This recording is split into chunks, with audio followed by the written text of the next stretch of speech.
Growing calls tonight for Madonna's arrest after the 90s pop star alluded to President Trump's assassination Saturday during the Women's March in D.C. Yes, I'm angry. Yes, I am outraged. Yes, I have thought an awful lot about blowing up the White House. Madonna yesterday, well, she said the speech was taken wildly out of context. I guess we are not to believe our lying ears. Joining me now, Milwaukee County Sheriff David Clarke. Sheriff, great to see you. And your thoughts on this? I mean, we were in Washington, watched these women and men descend on Washington, D.C., but some of the stars, and for the most part, there were exceptions, but for the most part, they were reasonably orderly. And then these stars get up and start talking. Your reaction? Well, first of all, Lou, it is a great day in America. Donald Trump is our president. Amen, as it relates brother. to Madonna. As it relates to Madonna, look, she's an aging over-the-hill performer. Doesn't sell music like she used to. Newer generations are looking at new stars, listening to new stars that are coming up. And so she has to resort to political activism to get any attention anymore. She wasn't taken out of context. We all heard it. She did that for shock value. Now she's trying to walk it back. I think she should at least get a visit from either FBI agents or the Secret Service for some questioning to at least send a message to her that that kind of stuff will not go on during the Donald Trump administration, not just his, but any president's administration. Yeah, I've got to say that we were for a brief time talking to a crowd of LGBT activists down there who were basically, they were menacing, chasing, pursuing whatever, Pat McCrory, the former governor of North Carolina.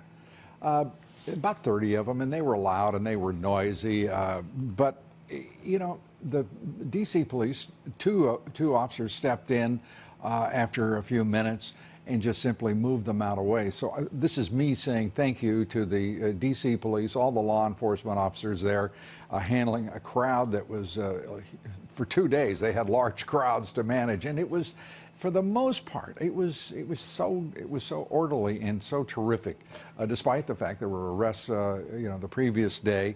But we do want to just say thanks to all the law enforcement, law enforcement officers, my wife and I, and my colleagues here who were on the streets at a time. It was good for the former governor because we got him to shelter, but it was a bad time for us because we got to stand in the middle of a little of the activities. Your thoughts? Well, I want to give a shout out. Sure.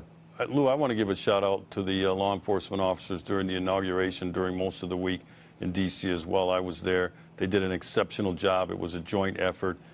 Pulling off something like that is very difficult to do. They did it during the RNC convention and the DNC convention.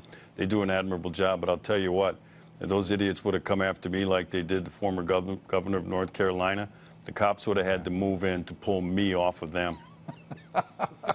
Well, I have to tell you, I stood up like you would expect me to do, and I asked my my female executive producer, Lila Sabalonis, and my wife, Debbie Dobbs, to go after him and take care of the governor. I'm just kidding. They were both very brave and saved the governor's life. I had absolutely nothing to do with it. I want to turn to where we are right now. There's a tone in the country. I don't care what anybody says, 3, 4 days, whatever you want to mark this as. There's a better tone. There is a lot of positive spirit in the country, and has been since his election. Where do you think we're headed? How important is this to law enforcement, and how do you think that they let me first ask, are you sensing the change, and do you think your colleagues in law enforcement across the country are already responding to a difference in tone and atmosphere?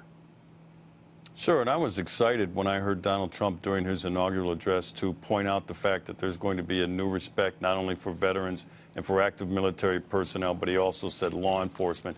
That's the sort of thing we want to hear, a new narrative for America. Look, the overwhelming majority of law-abiding people in America respect the police, they respect their authority, they do comply with lawful commands, and they know the importance of law enforcement officers. But the Obama administration and the office under him was an echo chamber for the anti-police sentiment. I do believe it will change. I'm sensing this much from the law enforcement officers I've talked to all last week and will continue to talk to. They're sensing it as well, that there's a new sheriff in town, if I can use that phrase, and from there is going to come a new spirit of respect, not just for law enforcement, but authority all across America. Well, Sheriff, on this broadcast, you can use any word you like. We appreciate it, and any expression you like. Sheriff David Clarke, great to see you. Thanks.